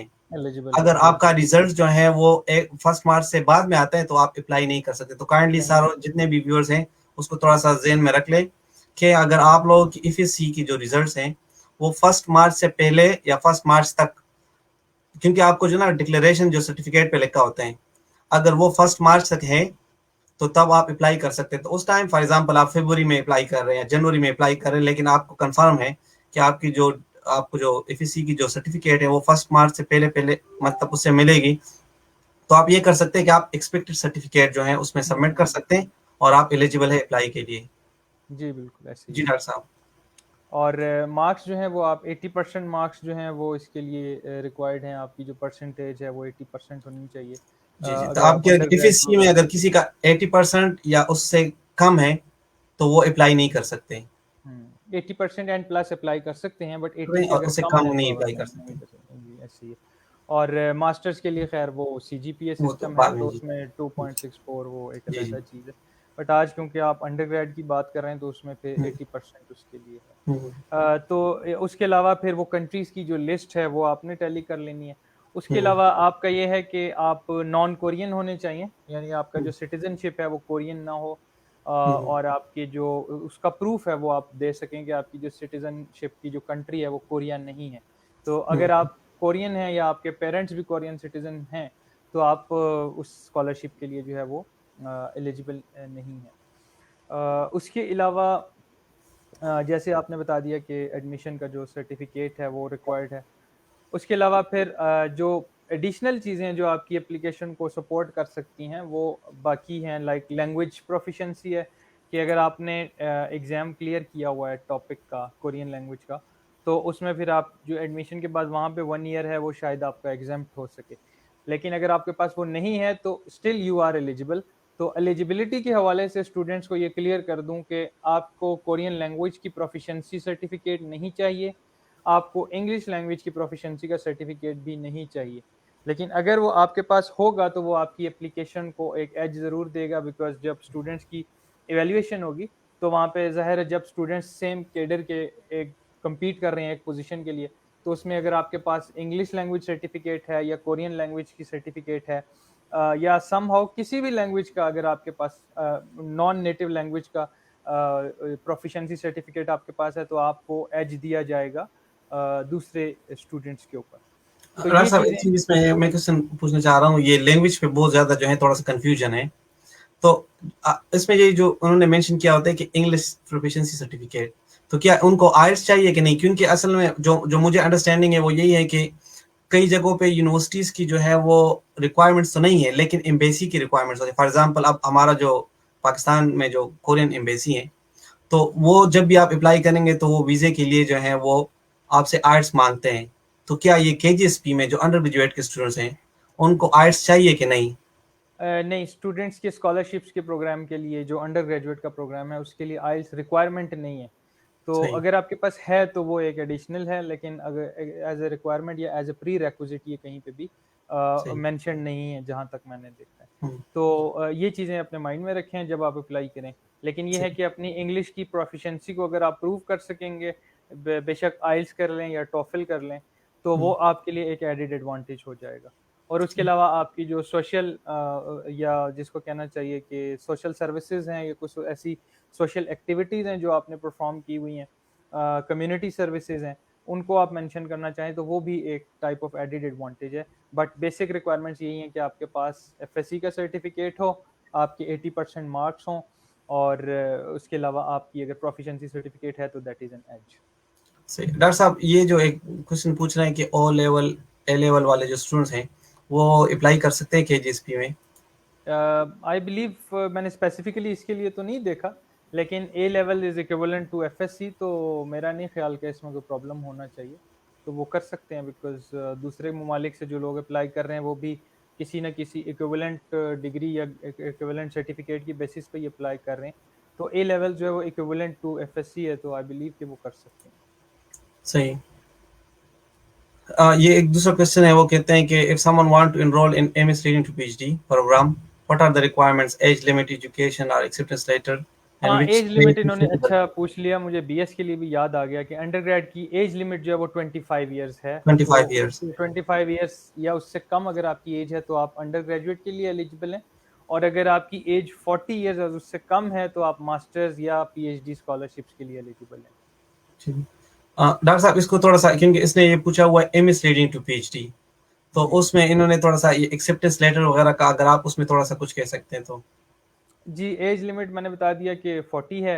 एजुकेशन आपके 16 इयर्स ऑफ एजुकेशन होने चाहिए, यानी 4 इयर्स बैचलर्स आपके पास हो या फिर 2 ईयर बीएससी के बाद 2 इयर्स एमएससी हो। तो उसके बाद आप इंटरनेशनली एमएस के लिए एडमिशन के लिए एलिजिबल हो जाएंगे। तो एजुकेशन का ये हो गया। और एक्सेप्टेंस लेटर जो है वो इसके लिए रिक्वायर्ड नहीं है। अगर आप अप्लाई कर रहे हैं तो जस्ट अप्लाई, और अगर आपके पास मौजूद है यानी स्टूडेंट प्रोफेसर के साथ आपकी कम्युनिकेशन हो चुकी है, पॉजिटिवली आपको ग्रीन सिग्नल मिल चुका है, तो वो आप ज़रूर उसको मेंशन करें और अटैच करें because it will be an age. सही। लेकिन ये है कि मतलब एमएस लीडिंग टू पीएचडी में जो है वो प्रोफेसर का मतलब उसके साथ कांटेक्ट करना बहुत जरूरी है, क्योंकि अगर आप प्रोफेसर को नहीं जानते जी, जी, तो जी, उस लेवल पे इट्स इसलिए काइंड भी ऑफ। ज़रूरी है क्योंकि वो रिसर्च बेस्ड डिग्री है और हायर एजुकेशन डिग्री है। तो उसमें तो प्रोफ़ेसर स्टूडेंट का जो रिलेशनशिप है वो बड़ा इम्पोर्टेंट है, क्योंकि उसमें जो प्रोफ़ेसर हैं वो one to one research student के साथ कम्युनिकेट करते हैं, और आपने भी अपने प्रोफ़ेसर के साथ जो है वो रिसर्च फ़ील्ड की बेसिस पे ही उसको सिलेक्ट किया होगा। तो इस वजह से उसमें बहुत ज़्यादा ये चीज़ इम्पोर्टेंट है, लेकिन अंडर ग्रेड लेवल पे क्योंकि स्टूडेंट्स का one to one interaction to each professor शायद उस तरह से नहीं होता जैसे रिसर्च स्टूडेंट्स का एमएस और पीएचडी में होता है। तो इस वजह से बीएस लेवल पे या अंडर ग्रेड लेवल पे ये चीज़ इतनी ज़्यादा मैटर नहीं करती। अच्छा डॉक्टर साहब, एक और क्वेश्चन है, कहते हैं कि कौन से टाइम में ये अनाउंसमेंट होती है? Announcement for undergrad is around September, अभी इसी मंथ में मोस्ट प्रोबेबली अनाउंसमेंट हो जाएगी with the deadline in October somewhere. तो अंडर ग्रेजुएट की इस टाइम पे अनाउंसमेंट होती है, और ज्वाइन जो है वो मार्च में स्टूडेंट्स करते हैं या फरवरी के एंड में करते हैं। और जो मास्टर्स लीडिंग टू पीएचडी है वो फरवरी के बाद अनाउंस होगा अराउंड फरवरी, और उसमें जो अपटेक है वो सितंबर में होगा। आप सितंबर में जो है वो ज्वाइन करते हैं। सही। डॉक्टर साहब एक ये है कि मतलब जिस तरह आपने बता दिया कि जो अनाउंसमेंट के बारे में स्पेशली कि मतलब किस टाइम अनाउंसमेंट होती है, तो हर कंट्री के जो एम्बेसी है उसकी हर टाइम पे वो डिफरेंस होती है, लेकिन जी मतलब जितने भी अब फॉर एग्जांपल पाकिस्तान एम्बेसी जो है, कोरिया एम्बेसी जो पाकिस्तान में है, वो मोस्ट जी प्रोबेबली इस मंथ में जो है होपफुली वो अनाउंसमेंट करेंगे। तो जी जी जितने भी इफएससी के जो स्टूडेंट्स हैं, वो जो कोरिया एम्बेसी है पाकिस्तान में, उसके जो वेबसाइट है, उसको हफ्ते में उसको एक बार विजिट देखा करते करें। रहें बिल्कुल, तो हाँ, उसपे ताकि उसमें आपको सारे पता चल सके। रिक्वायरमेंट्स हम्म, जो है वो उन्होंने दिए हुए हैं। और जिस तरह अभी डॉक्टर साहब ने पहले भी एक बता दिया कि अगर फॉर एग्जांपल अभी आप हमारा सेशन तो देख रहे हैं, लेकिन अगर आप कोई चीज मिस कर गए तो काइंडली आप गूगल पे लिख के जीके स्कॉलरशिप डिटेल, तो आपके पास ना एक स्टडी इन कोरिया वाला एक वेबसाइट आ जाएगा। उस पर आप क्लिक करेंगे तो उधर एक पूरा डॉक्यूमेंट्स पड़े होंगे, तो वो डॉक्यूमेंट्स आप अगर पूरे पढ़ेंगे तो मेरे ख्याल में ऐसे कोई क्वेश्चन नहीं होगा जिसको आपको जो है वो एड्रेस जी करना जी मुश्किल होगा। बिल्कुल। डॉक्टर साहब ये एक और पूछ रहे हैं कि मतलब आर्ट सब्जेक्ट के बारे में पूछ रहे हैं कि इंग्लिश लैंग्वेज और इस तरह लिटरेचर वगैरह ये चीजें हैं कि नहीं? आर्ट सब्जेक्ट्स के लिए भी जो स्कॉलरशिप है वो हैं, अवेलेबल हैं। जी उसमें जी। कुछ ऐसे इंस्टीट्यूशन इंक्लूडेड हैं जिनके अंदर आर्ट्स के स्कॉलरशिप्स जो हैं वो मौजूद हैं, जी। तो उनको मैं अभी मोस्टली जी एसोसिएट जी, डिग्री मैं के खुद अंदर एक रखा लिस्ट जाता वो देख रहा था जिस तरह आपने बता दिया कि वो डॉक्यूमेंट्स, तो उसमें मुझे लग गया तकरीबन कोई मोर देन 30 प्लस जो है वो सब्जेक्ट्स हैं, है। जी जो जी जो जी, मतलब बहुत ज्यादा है। आई थिंक कि मतलब मुझे फील हुआ कि तकरीबन सारे के सारे जो हैं वो तकरीबन सब सब्जेक्ट्स सारे हैं, की जो बिल्कुल। है वो सब्जेक्ट जो है उसको, तो काइंडली अगर किसी को आर्ट्स के जो स्टूडेंट्स हैं या और कोई जो साइंस से रिलेटेड नहीं है, तो उनको आप वो लिस्ट देख ले, वो पूरा का पूरा लिस्ट पड़ा हुआ है। उसमें आप जो है अपने जो जो भी आप जो सब्जेक्ट्स हैं देख इंटरेस्टेड जो सकते हैं, सब्जेक्ट्स हैं उसमें आप ढूंढ सकते हैं उस यूनिवर्सिटी में। बिल्कुल।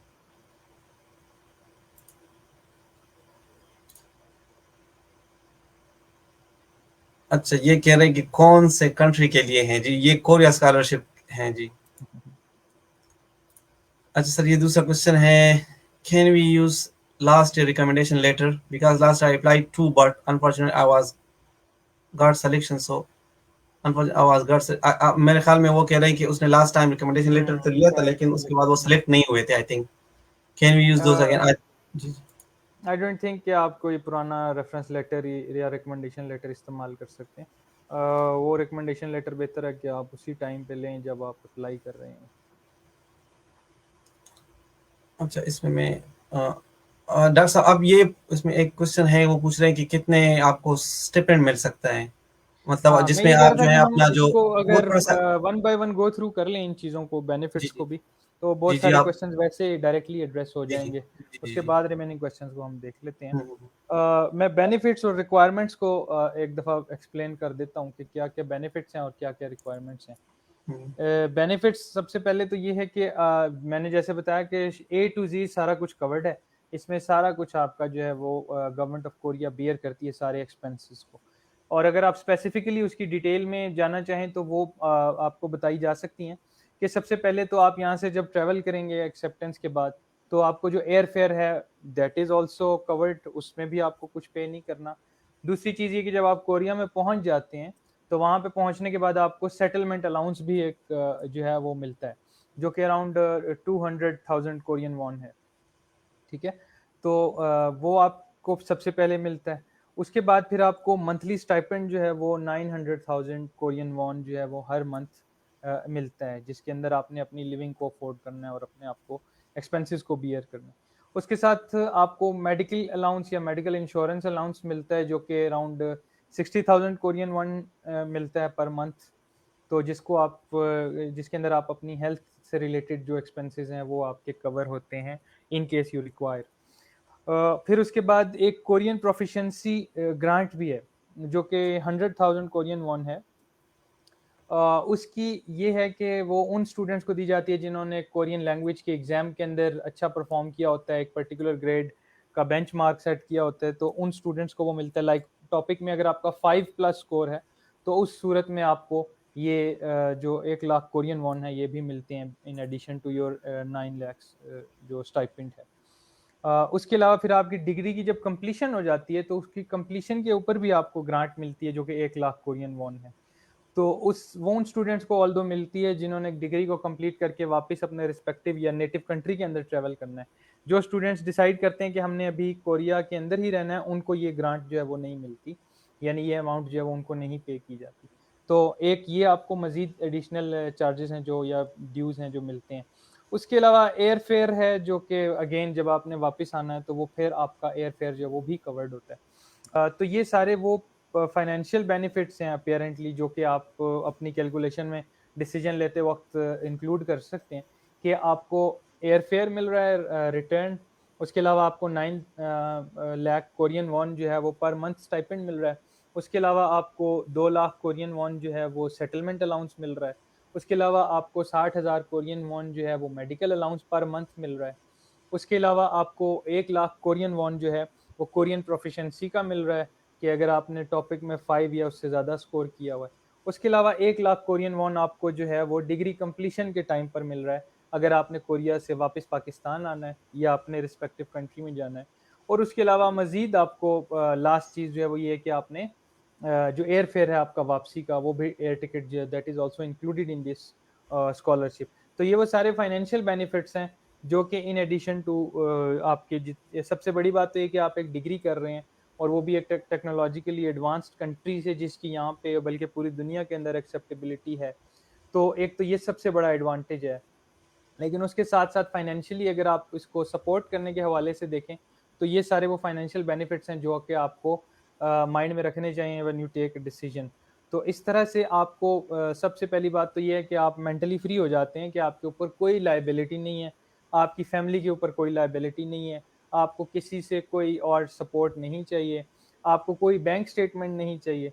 आपको सिर्फ और सिर्फ ये चाहिए कि आप कि अगर सिलेक्शन हो जाती है तो आपने सिर्फ वहाँ पर जाना है, अपनी पढ़ाई करनी है और उसके बाद आपने वहाँ से वापस आ जाना है and everything in between is covered by this scholarship. तो ये सारे वो बेनिफिट्स हैं जो कि इस स्कॉलरशिप के अंदर मौजूद हैं। कोई इसके अलावा कोई स्टूडेंट स्पेसिफिकली अगर क्वेश्चन करना चाह रहा था जी रिलेटेड टू बेनिफिट्स तो वो आप अभी पुट कर जी लें। जी जी। अच्छा, मतलब डॉक्टर साहब, मैं अगर मुख्तसर ये बताऊं कि आप कह रहे हैं कि आप जब कोरिया आएंगे तो पैसे ही पैसे हैं, आपको जो है वो घर वालों से आपको कोई पैसे नहीं चाहिए, आपको जी हेल्थ इंश्योरेंस सब ए टू जी सब कुछ जो है वो तकरीबन आपको मिल रहा है, यहाँ तक कि आपको टिकट्स वगैरह सब कुछ मिल रहा है। तो बस सिर्फ बिल्कुल। ये है कि आपने जो है अप्लाई करना है और उसको जो है वो अच्छा डॉक्टर साहब ये पूछ रहे हैं कि बीएस कंप्यूटर और सॉफ्टवेयर इंजीनियरिंग इज अवेलेबल। हाँ, मैंने लिस्ट देखा हुआ है और उसमें जो है जी ये बिल्कुल अवेलेबल कंप्यूटर है, वगैरह कंप्यूटर सारी के चीजें अंदर जो तो है। काफ़ी ज़्यादा स्कॉलरशिप्स हैं, जी जी जी काफ़ी सारी यूनिवर्सिटीज़ हैं जो कि इसके अंदर ऑफर कर रही हैं। जी जी। मास्टर का बता देना sir, when and how to apply. Masters का आई सेड कि फरवरी में जो है वो कॉल ओपन होगी और सिलेक्शन प्रोसीजर कंप्लीट होने के बाद सितंबर वाले अपटेक में आप जो है वो कोरिया को यूनिवर्सिटी को ज्वाइन करेंगे अगर आपकी एडमिशन जो है वो सक्सेसफुल हो गई है स्कॉलरशिप। ये क्वेश्चन अरीबा पूछ रही है, ये मेरे ख्याल में थोड़ा सा बहुत से स्टूडेंट भी ये पूछते हैं कि व्हिच टाइप ऑफ डॉक्यूमेंट्स हाँ वी जी, नीड इसको फॉर भी हम एक्स्ट्रा। ये रिक्वायरमेंट्स को बहुत भी गो थ्रू इंटरेस्टिंग कर क्वेश्चन लेते हैं और है। जी उसके जी साथ ही फिर ये जो एडिशनल डॉक्यूमेंट्स हैं वो भी इसके अंदर ही कवर हो जाएंगे। जी जी सबसे जी। पहले तो ये कि आपको वो एप्लीकेशन फॉर्म चाहिए जिसको आपने फिल करना है और उसी के हम्म अंदर आपने ये सिलेक्ट करना है कि आपने यूनिवर्सिटी ट्रैक चूज करना है या आपने एम्बेसी ट्रैक चूज करना है।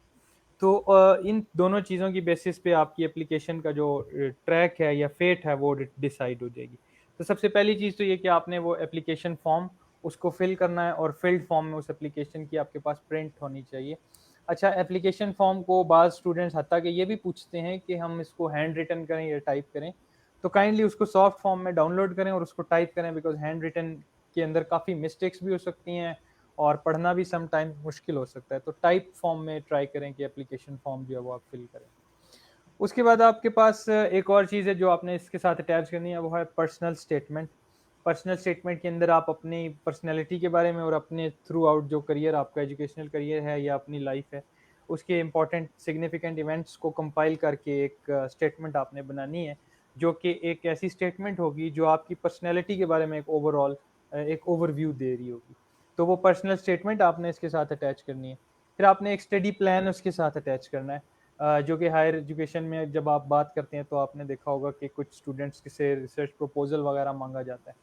तो स्टडी प्लान आपने एक इंक्लूड करना है कि आप what do you plan to study and what are the objectives of going for this particular type of degree या स्टडी, और फिर what would you like to achieve और what would you want to achieve after completing this degree. कि आप अगर इस particular domain में एक डिग्री ले रहे हैं तो उसकी ऑब्जेक्टिव्स क्या हैं या उसके बाद पोस्ट डिग्री आपके प्लान्स क्या हैं। तो उस तरह की एक डॉक्यूमेंट आपको रिक्वायर्ड है जिसको आपने स्टडी प्लान का नाम दिया हुआ है। तो ये थर्ड चीज़ होगी। उसके साथ फिर आपको 2 लेटर्स ऑफ रिकमेंडेशन चाहिए फ्रॉम द पीपल जो कि आपको जानते हों एंड आपके जैसे कि टीचर्स हो गए या आपके कोई सुपरवाइजर्स हो गए, रिसर्च सुपरवाइजर्स।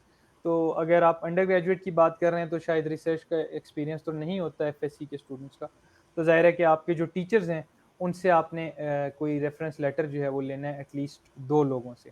तो 2 रेफरेंस या रिकमेंडेशन लेटर्स इसकी एक रिक्वायरमेंट है। उसके बाद फिर आपने एक जो डॉक्यूमेंट्स हैं जो एप्लीकेशन फॉर्म के साथ ही आपको वेबसाइट से मिल जाएंगे, उनको फिल करके अटैच करना है और उसके अंदर शामिल हैं एक एप्लीकेशन एग्रीमेंट है जिसके अंदर स्कॉलरशिप की सारी कंडीशन मेंशन्ड हैं। तो आपने उसको अच्छी तरह पढ़ के उसके साथ उस एग्रीमेंट को साइन करना है that you agree to all the terms and conditions. तो वो एग्रीमेंट फॉर्म है। उसके बाद आपके पास मेडिकल असेसमेंट फॉर्म है जिसके अंदर आपकी बेसिक मेडिकल इंफॉर्मेशन है कि आपकी जो हेल्थ है या आपकी फिजिकल फिटनेस का क्या स्टेटस है, उसके बेसिक रूडिमेंट्री क्वेश्चन हैं जो आपने खुद से फिल करने हैं, आंसर करने हैं, और उस असेसमेंट फॉर्म को भी आपने एप्लीकेशन के साथ जो है वो अटैच कर लेना है। उसके साथ साथ हाई स्कूल का सर्टिफिकेट है जो कि आपने नोटराइज्ड फॉर्म में अटैच करना है अगर वो ओरिजिनल नहीं है तो जो ओरिजिनल डॉक्यूमेंट अगर आप अटैच कर रहे हैं तो ये याद रखें कि आपको डॉक्यूमेंट्स जो हैं वो वापस नहीं मिलेंगे।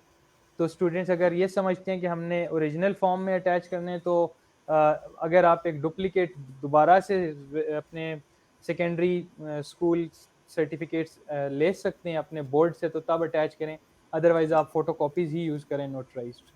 डॉक्टर साहब, और मैं एक चीज इसमें ऐड करना चाहता हूँ, ये बहुत ज्यादा इंपॉर्टेंट है। जिस तरह आपने मेंशन किया कि वो जो फॉर्म है उस पे लिखा होता है कि आपके ओरिजिनल डॉक्यूमेंट्स चाहिए, तो जी जी, चूंकि जो पाकिस्तान एम्बेसी के अलावा चेक है। और कंट्रीज जो होते फॉर एग्जांपल कोरिया है, तो कोरिया में आप जितना चाहें उतने जो है आप ओरिजिनल डॉक्यूमेंट्स, मतलब आप डीएमसी आपको चाहिए तो आप एट द सेम टाइम जो है वो 10 कॉपी आप ले सकते हैं। लेकिन पाकिस्तान में ऐसा नहीं है कि मतलब अगर आपको वो दूसरा देंगे वो डुप्लीकेट होगा। तो पाकिस्तानी स्टूडेंट्स के लिए यही है कि वो फोटोकॉपी करें और उसको नोटराइज करें। बिल्कुल, ऐसे ही मैंने इसीलिए जी मेंशन किया जी कि हमारे यहाँ क्योंकि ये कॉमन नहीं है प्रैक्टिस, बल्कि अगर जी जी आपकी खुदा ना ख्वास्ता कहीं डिग्री या सर्टिफिकेट कभी गुम हो जाए तो वो आपके लिए एक अजाब बन जाता है उसको नए सिरे से री इशू करवाना, तो ये हम सब जानते हैं। तो इस जी वजह से पाकिस्तानी स्टूडेंट्स को रिकमेंड यही किया जाता है कि आप जो है वो डॉक्यूमेंट्स को फोटोकॉपी करवाएं और उनको नोटराइज्ड करवाएं और उनको अटैच करें, बजाय इसके कि आप ओरिजिनल डीएमसी या ओरिजिनल मार्कशीट या ओरिजिनल सर्टिफिकेट यूज करें। तो वो आपने अपना हाई स्कूल का सर्टिफिकेट अटैच करना है, और उसके बाद आपने प्रूफ ऑफ सिटीजनशिप, जो कि ये प्रूव करे कि आप या आपके पेरेंट्स जो हैं वो कोरियन सिटीजन नहीं है, तो आप अपने कंट्री ऑफ रेजिडेंस का सिटीजनशिप का प्रूफ देंगे, जो कि पाकिस्तानी स्टूडेंट्स के केस में बे फॉर्म है। तो इस तरह का, या आपका पासपोर्ट है, वो इस तरह के डॉक्यूमेंट्स जो आपकी identity as a citizen of that particular country वो बता सकें, तो इन डॉक्यूमेंट्स को आपने एप्लीकेशन के साथ अटैच करना है। अच्छा, ये वो डॉक्यूमेंट्स हैं जो कि रिक्वायर्ड हैं, यानी कि ये मस्ट हैं। इनके बगैर आपकी एप्लीकेशन जो है वो कंप्लीट नहीं कंसीडर होगी। अगर इनमें से कोई भी डॉक्यूमेंट कम होगा या मिसिंग होगा तो आपकी एप्लीकेशन प्रोसेस नहीं होगी। उसके बाद फिर ये नीचे सवाल मैं देख रहा हूँ कि which type of document we need for extra point. तो ये जो डॉक्यूमेंट्स अभी तक मैंने मेंशन किए हैं ये बेसिक रिक्वायरमेंट्स हैं, प्री रेक्विजिट्स हैं। तो एक्स्ट्रा पॉइंट्स के लिए जो डॉक्यूमेंट्स हमने पहले भी बात की थी, वो आपके लैंग्वेज प्रोफिशिएंसी सर्टिफिकेट्स हो सकते हैं, लाइक अगर आपने टॉपिक क्लियर किया हुआ है या कोरियन लैंग्वेज को किसी भी लेवल के ऊपर स्टडी किया हुआ है और उसका कोई डॉक्यूमेंट्री प्रूफ है आपके पास, तो आप वो अटैच कर सकते हैं। उसके अलावा अगर आपने इंग्लिश लैंग्वेज की प्रोफिशिएंसी को किया हुआ है, सर्टिफाई कर सकते हैं, तो आप आइल्स या टोफल का जो रिजल्ट है या सर्टिफिकेट है उसको आप अटैच करें, वो आपके एडिशनल पॉइंट्स के अंदर कंट्रीब्यूट कर सकेगा।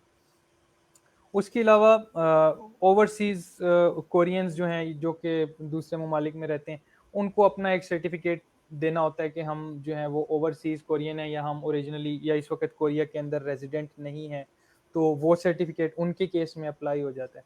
और पाकिस्तानी स्टूडेंट्स के केस में इस तरह के एडिशनल डॉक्यूमेंट्स जो कि हैं, जैसे कि आपकी कोई अचीवमेंट जिन जिन डॉक्यूमेंट्स से शो हो रही है, वो सर्टिफिकेट्स आप साथ अटैच कर सकते हैं। लाइक आपने कोई एक्स्ट्रा अवार्ड्स करिकुलर वगैरह। एक्टिविटी में, हाँ, या एजुकेशनली आपने कोई अवार्ड विन किया है, एकेडमिक अवार्ड है, कोई स्कॉलरशिप आपको मिला है, कोई मेरिट स्कॉलरशिप आपने विन किया हुआ है, या उसके अलावा आपने कोई कम्युनिटी सर्विस की हुई है, तो इन इन चीज़ों की भी बड़ी इंपॉर्टेंस होती है। बिकॉज एज आई सेड कि दुनिया के ज़्यादातर स्कॉलरशिप्स का एक जो एंसिलरी ऑब्जेक्टिव होता है वो ये भी होता है कि लोगों को डिफरेंट कल्चर्स के साथ इंट्रोड्यूस किया जाए। तो वो लोग जिन्होंने सोशली ज़रा ज़्यादा एक्टिव होते हैं ड्यूरिंग देयर स्टूडेंट लाइफ, उनको स्कॉलरशिप्स पोजीशंस के लिए इसलिए प्रेफर किया जाता है over the candidates having similar educational और एकेडमिक रिकॉर्ड। वो इसलिए प्रेफर किया जाता है क्योंकि वो अगर इंटरेक्टिव ज़्यादा हैं, सोशल ज़्यादा हैं, तो एक्सचेंज ऑफ कल्चर के अंदर वो शायद ज़्यादा एक्टिवली कंट्रीब्यूट कर सकेंगे as compare to the other students. तो आपने किसी सोसाइटी में पार्ट प्ले किया है, लाइक ब्लड डोनर सोसाइटी बनाई है, या आपने कोई और ऐसी सोशल एक्टिविटी की हुई है जिसको आप डॉक्यूमेंट्री प्रूफ जिसका दे सकते हैं, तो ये सारे डॉक्यूमेंट्स आपके जो है वो एडिशनल डॉक्यूमेंट्स के अंदर इंक्लूड हो सकते हैं, जो कि आपके एप्लीकेशन को कंपैरेटिवली ज़्यादा स्ट्रॉन्ग बना सकते हैं।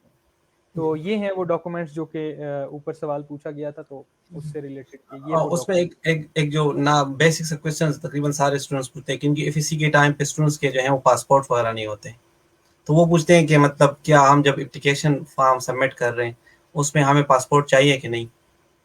पासपोर्ट एक डॉक्यूमेंट है जो कि आपके सिटीजनशिप को प्रूव कर सकता है, तो आप उसको ज़रूर यूज़ करें अगर वो आपके पास है। अगर नहीं है तो आप अपनी जो बर्थ सर्टिफिकेट है या फॉर्म बे है उसको यूज़ कर सकते हैं एज ए प्रूफ कि आप इस कंट्री के रेजिडेंट हैं। तो रिक्वायरमेंट नहीं है पासपोर्ट की। अच्छा, एक और ना बेसिक क्वेश्चन ज्यादा मुझे स्टूडेंट्स भी पूछते हैं, वो ये है, कहते हैं कि जो ड्यूरेशन है ना डिग्री का, फॉर एग्जांपल जो बैचलर है उसकी 4 ईयर है, या तो अगर फॉर एग्जांपल वो 4 ईयर में कंप्लीट नहीं कर सकते तो क्या वो एक्सटेंड कर सकते हैं कि नहीं? 5 ईयर्स टोटल हो जाता है, क्योंकि अगर आपने 1 ईयर जो है वो लैंग्वेज का कोर्स है शुरू में करना है, तो उसके बाद आप 4 ईयर्स डिग्री के अंदर एडमिशन ले सकते हैं। उसके अंदर ये है कि अगर आपने 6 मंथ्स के अंदर रिक्वायर्ड स्कोर कर लिया लैंग्वेज टेस्ट के अंदर, लाइक 6 महीने के अंदर आपने टॉपिक का स्कोर अच्छा कर लिया, लाइक 5 कर लिया, तो उसके बाद आप डायरेक्टली 6 मंथ्स के बाद अपनी डिग्री स्टार्ट कर सकते हैं।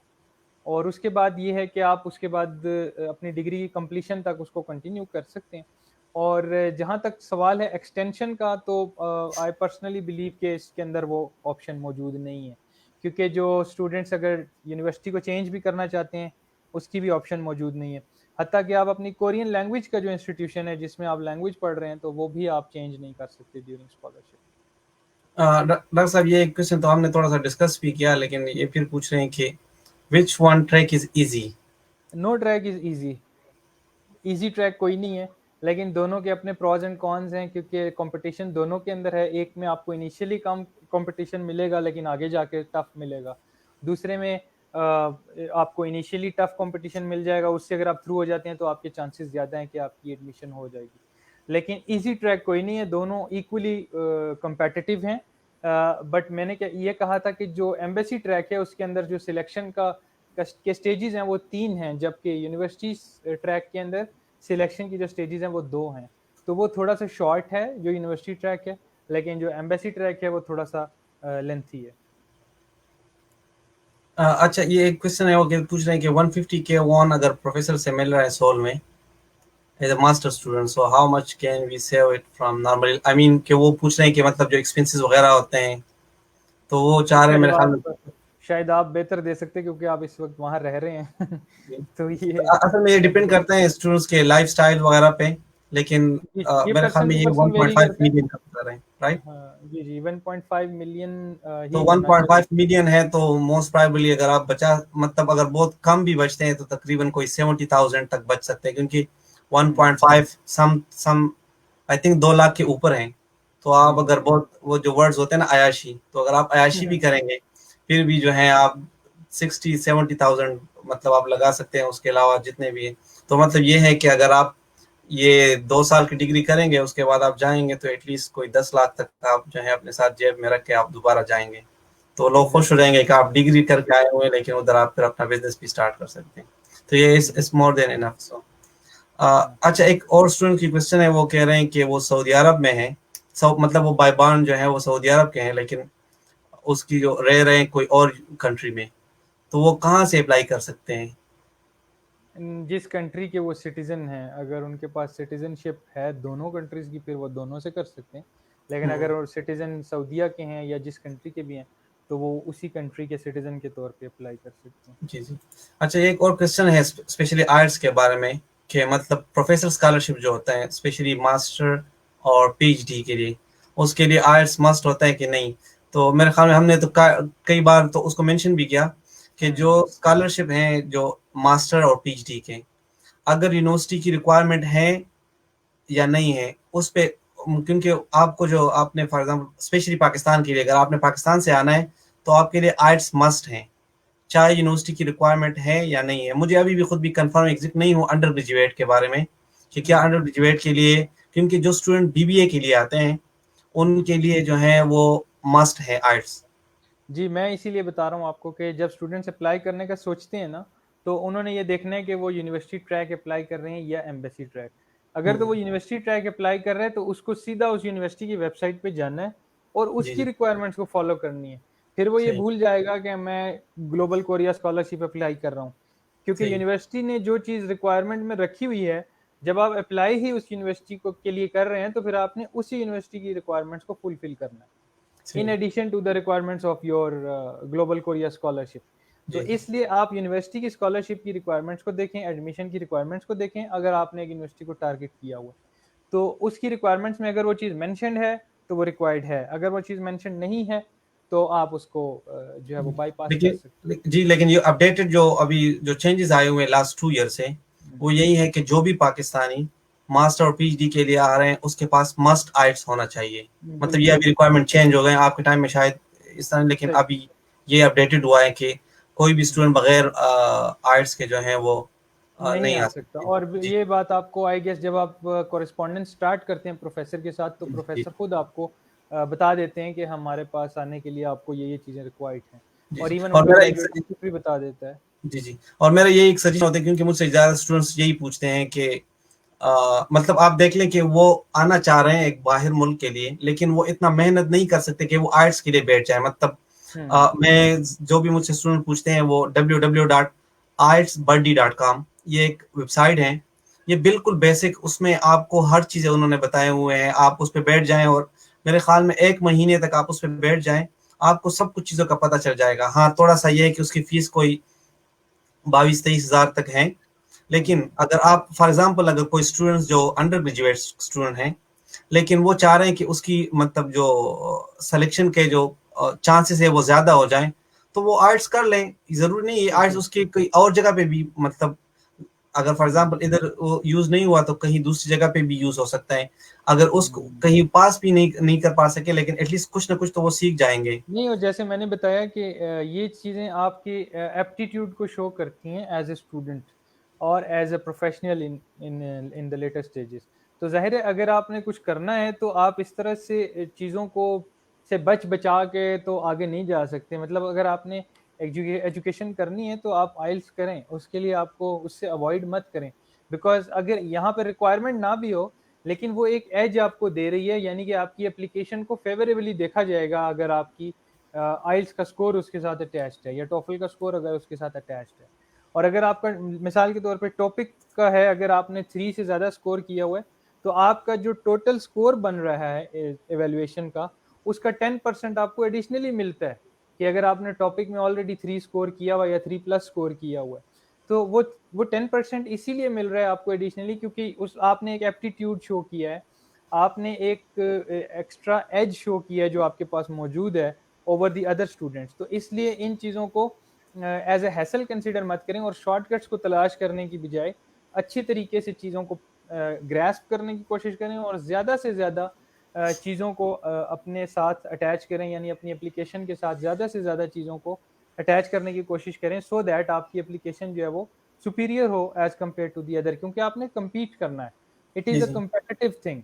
ये ऐसा नहीं है कि आपने एलिजिबिलिटी फुलफिल कर ली, बेसिक एलिजिबिलिटी क्राइटेरिया अगर आपने कंप्लीट कर लिया तो आप एक्सपेक्ट करें कि कोई हेलीकॉप्टर भेज देगा आपको लेने के लिए और आप चले जाएंगे पढ़ने के लिए। ऐसा नहीं होगा। आपको compete करना है दूसरे स्टूडेंट्स के साथ, तो उसके लिए आपके पास जितनी एडिशनल चीज़ें होंगी वो आपकी एप्लीकेशन के अंदर कंट्रीब्यूट करेंगी। अच्छा डॉक्टर साहब, ये चीज़ जिस तरह आपने उससे पहले भी ये डिस्कस किया कि चूंकि जो स्टूडेंट बाहर आते हैं फॉर एग्जांपल कोरिया, तो वो एक ना एक ग्लोब एक डाइवर्सिटी, मतलब बहुत से लोग आएंगे। तो अगर फॉर एग्जांपल वो डॉक्यूमेंट्स देख रहे हैं कि एक स्टूडेंट है जिन्होंने आइट्स किया हुआ है, मतलब इसका मतलब है कि वो इंग्लिश बोल सकते हैं। इसका मतलब है कि वो अपने स्टूडेंट्स या वो अपने जो सराउंडिंग है उनके साथ वो कम्युनिकेशन उसका बेस्ट होगा। एग्जैक्टली। एग्जैक्टली। या फॉर एग्जांपल आप कोरियन, अगर फॉर एग्जांपल आपको लग रहा है कि आप कोरियन सही तरह से सीख सकते हैं, तो आप कोरियन सीखें। लेकिन अगर आपको लग रहा है कि नहीं आप इंग्लिश, क्योंकि पाकिस्तान में ज़्यादातर जो है वो स्टूडेंट्स को इंग्लिश सीखना जो है वो थोड़ा ईजी होता है, उसको टेस्ट को पास करना भी ईजी है। लेकिन अगर कोई स्टूडेंट, मतलब क्योंकि वो एम्बेसी या यूनिवर्सिटी इसको भी देखते हैं, अगर एक स्टूडेंट है वो पाकिस्तान में है, वो कोरियन लैंग्वेज सीख सकता है, वो उनने लेवल 1 पास किया हुआ है। इसका मतलब ये कि ये स्टूडेंट जो है वो सीरियस हैं। तो जी आई बिल्कुल। डोंट थिंक सो कि वो कंसिडर नहीं करेंगे। और इंग्लिश आपको ज़्यादा सीखनी भी आसान है। और जी, जी। आपका भी एक्सपीरियंस हो गया, आप ज़ाहिर है कोरिया में रहे हैं और मैं भी रहा हूँ कोरिया में। तो हमें पता है कि साउथ कोरिया के अंदर क्योंकि वहाँ के लोगों को इंग्लिश की प्रोफिशिएंसी बहुत ज़्यादा उनकी नहीं है। तो अगर जी, जी। आपके पास इंग्लिश लैंग्वेज का सर्टिफिकेट मौजूद है तो वो काफ़ी इम्प्रेसिव होता है उनके लिए। यानी अगर आपके पास इंग्लिश लैंग्वेज का सर्टिफिकेट है तो वो सर्टेनली आपको प्रेफर करेंगे ओवर अदर स्टूडेंट्स। और अगर कोरियन लैंग्वेज का सर्टिफिकेट है तो वो और ज़्यादा एडेड एडवांटेज है। बट इंग्लिश मैं इसलिए कह रहा हूँ क्योंकि वो इसकी एप्लीकेशन वाइड स्प्रेड है। आप पूरी दुनिया में जहाँ भी अप्लाई करेंगे, ट्रैवल करेंगे, तो इंग्लिश एक ऐसी चीज़ है जो कि हमेशा आपको फ़ायदा ही देगी। कोरियन लैंग्वेज शायद स्पेसिफिकली कोरिया के मुल्क के अंदर ही आपको फ़ायदा दे, वहाँ के लोगों से कम्युनिकेट करने के लिए आपको हेल्प करे। तो अगर आप कोरिया को टारगेट कर रहे हैं तो कोरियन लैंग्वेज की प्रोफिशिएंसी और इंग्लिश लैंग्वेज की प्रोफिशिएंसी इक्वली इंपॉर्टेंट है। इनमें से कोई भी चीज़ अगर आप जो है वो डेमोन्स्ट्रेट कर सकते हैं in the form of a certificate और समथिंग, तो वो आपके लिए एक बेनिफिट है। और असल में डॉक्टर साहब ये भी है ना कि चूंकि बीइंग अ स्टूडेंट आप हर जगह अप्लाई करते हैं, जो अंडर ग्रेजुएट के स्टूडेंट है अगर वो आइट्स कर लें, चाहे वो एग्जैक्टली वो कोरिया है, एक जगह नहीं जापान है, अप्लाई जहाँ होगा, पे वो भी। पूरी दुनिया में अप्लाई होगा। जी, जी, तो आप एक आइट्स पास टेस्ट है कर लें, आप जिसको अप्लाई आपने करें। एक दफा क्लियर करना है, लेकिन जी, वो जी। टेस्ट आपके पास आई बिलीव 2 साल के लिए उसकी जी, वैलिडिटी जी, 2 होती है। साल के लिए। तो जी, जी। आप उन 2 सालों के अंदर किसी भी जगह अप्लाई कर सकते हैं उस टेस्ट के स्कोर की बेसिस पे। जी। अच्छा, ये क्वेश्चन है कि कोरिया में पढ़ने वाले स्टूडेंट्स सबसे बड़ा चैलेंज क्या है? आप इसके आंसर दें, लेकिन उससे पहले मैं 1-2 चीज़ें मेंशन करना चाह रहा हूँ कि जो हमारे अभी, क्योंकि कई इस तरह मतलब पेरेंट्स हैं जो हमें सुन रहे हैं, तो जो स्पेशली फीमेल्स आते हैं बाहर, तो मैं काफ़ी टाइम मतलब तकरीबन कोई 5 साल में इधर रह चुका हूँ, डॉक्टर साहब भी काफ़ी टाइम इधर उसने गुजारा हुआ है। कोरिया फीमेल्स के लिए बहुत सेफ है। आप रात को 2 बजे भी जाएँगे तो किसी में कोई हिम्मत नहीं है कि वो कोई इस तरह कोई मतलब मिसबिहेव करे या कोई हैरेसमेंट करे। तो जो भी पेरेंट्स हैं उसके लिए ये सजेशन है, अगर आप लोग क्योंकि बाहर जब स्टूडेंट जाते हैं स्पेशली आफ्टर एफएससी, तो वो बहुत छोटे होते हैं, मतलब वो इतने मैच्योर नहीं होते। तो लेकिन ये है कि कोरिया काफ़ी ज़्यादा, बहुत ज़्यादा जो है फीमेल्स के लिए जो है वो सेफ है। तो डॉक्टर साहब इसको आप मेंशन करें कि कोरिया में पढ़ने वाले स्टूडेंट्स के लिए सबसे बड़ा चैलेंज क्या होता है? जो स्पेशली अंडर ग्रेजुएट के आते हैं या मास्टर के आते हैं? मेरे ख्याल में जो सबसे बड़ा चैलेंज होता है वो एक ही है कि वो लैंग्वेज है। लैंग्वेज का जो बैरियर होता है वो, क्योंकि हम एक माइंडसेट से जाते हैं जब पाकिस्तान से, स्पेशली वो लोग या वो स्टूडेंट्स जिन्होंने स्टडी के लिए जाने से पहले इंटरनेशनली ट्रैवल नहीं किया हुआ होता, या वो पाकिस्तान के अंदर ही उन्होंने सारी ज़िंदगी गुजारी होती है। तो उनके माइंड में एक ही बात होती है कि जब हम पाकिस्तान से बाहर निकलेंगे तो इंग्लिश बोलनी है। तो वो इस बात पे कॉन्फिडेंट होते हैं कि हमें क्योंकि इंग्लिश आती है तो इसलिए हम कहीं भी जा सकते हैं। But this notion is not you know applicable to all the countries. बहुत सारे ममालिक दुनिया में ऐसे हैं जो कि इंग्लिश को बहुत ज़्यादा नहीं प्रमोट करते या बोलते। तो Korea is one of them, कि जहाँ पे इंग्लिश वहाँ के जो लोकल लोग हैं वो बहुत ज़्यादा नहीं बोलते। तो आपको मैंने जो सबसे ज़्यादा चीज़ फ़ील की थी वो यही कि आपको लैंग्वेज का जो बैरियर है वो ज़रूर जो है वो थोड़ा-सा डॉन्ट करता है। और दूसरी चीज़ ये कि उसको ओवरकम करने के लिए अगर आप डे 1 से स्टार्ट कर देंगे कि आपने एक चीज़ को आइडेंटिफ़ाई कर लिया ऑलरेडी और आपने मेंटली उसके ऊपर काम करना शुरू कर दिया, तो फिर वो बैरियर भी आपके लिए शायद इतना बड़ा प्रॉब्लम नहीं रहेगा। क्योंकि आपने एक चीज़ को आइडेंटिफ़ाई कर लिया और उसके ऊपर काम करना शुरू कर दिया, तो बाय द टाइम आप कोरिया पहुँचते हैं या अपनी स्टडी स्टार्ट करते हैं, और स्पेशली ग्लोबल कोरिया स्कॉलरशिप के अंदर अगर आप जा रहे हैं, तो 1 साल आपने सिर्फ़ कोरियन लैंग्वेज पढ़नी है। तो अगर आपने उस 1 साल को फुल्ली यूटिलाइज़ कर लिया just for Korean language study, तो फिर वो बैरियर आपके लिए जो है वो कंप्लीटली ख़त्म हो जाएगा। और जहाँ तक रही बात जो आपने बात की है सोशल सिक्योरिटी की, तो yes, Korea is socially one of the safest countries in the world, कि जहाँ पे आपको बहुत ही सेफ आप फील करते हैं। किसी किस्म की जो स्ट्रीट क्राइम है वो ना होने के बराबर है। और सबसे बड़ी बात ये कि रेशियल या demographic discrimination, sexual discrimination as such कोई आप एक्सपीरियंस नहीं करते इसके अंदर। रिलीजियस बेसिस पे, एथनिक बेसिस पे आपको कहीं पे भी डिस्क्रिमिनेट नहीं किया जाता। तो ये एक बहुत बड़ा बेनिफिट है किसी भी फॉरेन कंट्री में अगर आप जाते हैं तो। अच्छा, ये क्वेश्चन है कि सर पीएचडी इन मैथ्स के लिए थोड़ा इन्फॉर्मेशन कर दें। एम्बेसी बेहतर रहेगी, एप्लीकेशन के फॉर्मेट वगैरह के बारे में, एंड कब इनटेक होते हैं पीएचडी के लिए। तो यही है कि वो असल जैसे में। मैंने बता दिया कि जी, जी, फरवरी के टाइम पे अनाउंस होंगे, और उसके बाद आप उसमें अप्लाई करेंगे और एप्लीकेशन प्रोसीजर कंप्लीट होगा till the September next year. और उसके बाद आप उसके अंदर जो है वो अपटेक आपका हो जाएगा। एज आई सेड कि प्रोसीजर्स दोनों आप खुद चूज़ कर सकते हैं कि आप कौन से ट्रैक पे अप्लाई करना चाहते हैं, एम्बेसी में या फिर यूनिवर्सिटी में। अगर आपने यूनिवर्सिटी, क्योंकि ये पीएचडी की बात कर रहे हैं, तो इस सूरत में अगर आपको यूनिवर्सिटी में किसी प्रोफेसर के साथ आपकी कॉरेस्पॉन्डेंस हो चुकी है, एक्सेप्टेंस आपको इनफॉर्मली मिल चुकी है, तो आप उसको एक्सप्लॉइट करते हुए यूनिवर्सिटी ट्रैक को यूज़ कर सकते हैं। सो दैट कि जब आपकी एप्लीकेशन उस यूनिवर्सिटी में जाए तो रिस्पेक्टिव प्रोफेसर्स जो है वो उसको टेकअप करके आपको एक्सेप्टेंस दे सकते हैं, तो उस सूरत में यूनिवर्सिटी ट्रैक इज़ बेटर। अच्छा, ये पूछ रहे हैं कि इंग्लिश लैंग्वेज, ये ऑलरेडी हमने आई थिंक ऑलरेडी ये जी जी बता दिया। जी, लिस्ट ऑफ सब्जेक्ट्स उसमें जी जी। इंक्लूडेड है। Sir, without processing fee PhD admission application is possible? Processing fee किस चीज़ की, मतलब इस हमारे जो जिसकी हम बात कर रहे हैं मेरे इसमें हाँ, आइडिया नहीं है? नहीं, आई इस डोंट तरह से नहीं है। जी जी। और जो कोरिया की जो, अगर वो पीएचडी या मास्टर के बारे में बता रहे हैं तो उसकी भी कोई फी वगैरह नहीं होती। नहीं, जब कोई आपको फ़ी नहीं एडमिशन है। मिल जाएगा, आप तब उसके बाद जो है आपने जो है वो सब सबमिट करना होगा। कोरिया एक ऐसा मुल्क है जिसमें आप डायरेक्टली अप्लाई कर सकते हैं, आपको किसी एजेंट की ज़रूरत नहीं है, आपको किसी कंसल्टेंट की ज़रूरत नहीं है। आप डायरेक्टली कम्युनिकेट करें और कोई किसी किस्म की प्रोसेसिंग फ़ी जो है वो ज़रूरत नहीं होती। जी। अच्छा, ये कह रहे हैं कि I wish to apply for this program for 2022 although I need mentor to review my personal statement of this purpose, it will be great. अच्छा, शबनम, इस तरह से है कि हम जो स्कॉलर टॉक की जो पेज है उस पे हमने ऑलरेडी मेंशन किया हुआ है, उधर एक ऑप्शन है रिजर्व द, तो उस पे आप क्लिक करेंगे तो उसमें जब आप मैसेज करेंगे तो हमारे ग्रुप से कोई, टीम से कोई ना कोई जो है आपको रिस्पांस करेंगे, और उधर जो है आप उसको अपना डॉक्यूमेंट सेंड करें, तो जो भी अवेलेबल होगा वो आपकी जो है डॉक्यूमेंट्स में जो कुछ भी चेंजेस करनी है या जो चीज़ें सजेशन वो आपको दे देंगे।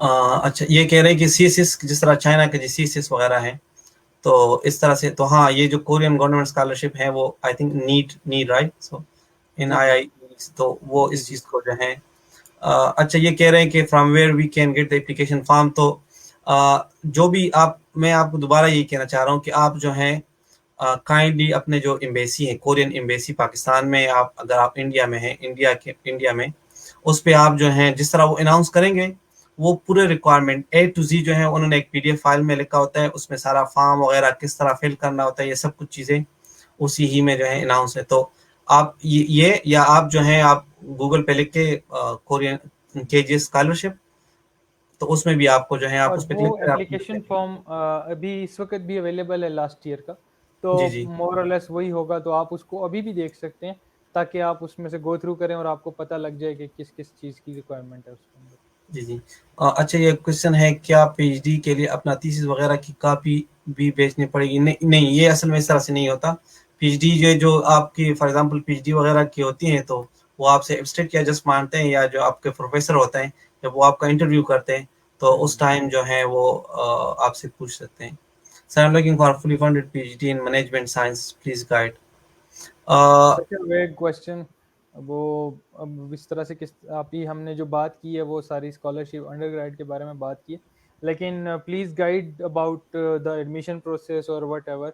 ये एक बहुत लेंथी प्रोसेस है जिसको स्टेप बाय स्टेप आपने खुद से परसू करना होता है। उसके डिफरेंट स्टेजेस के ऊपर हम टाइम टू टाइम बात करते रहते हैं, लेकिन अब इस तरह से बताना किसी को कि आप पीएचडी करना चाहते हैं मैनेजमेंट साइंसेज में तो आप क्या करें, तो वो थोड़ा तो सा मेरे मुश्किल ख्याल हो में जाता उसके है। लिए डॉक्टर साहब सिंपल ये, चीज़, हाँ, सिंपल चीज़ यही है कि आप अपनी यूनिवर्सिटी टारगेट आइडेंटिफाई करें, प्रोफेसर आइडेंटिफाई करें और उनको अपना एप्लीकेशन और सीवी वगैरह फॉरवर्ड करें, सो दैट वो असेस करके आपको बताएं कि आइदर यू आर सूटेबल और नॉट।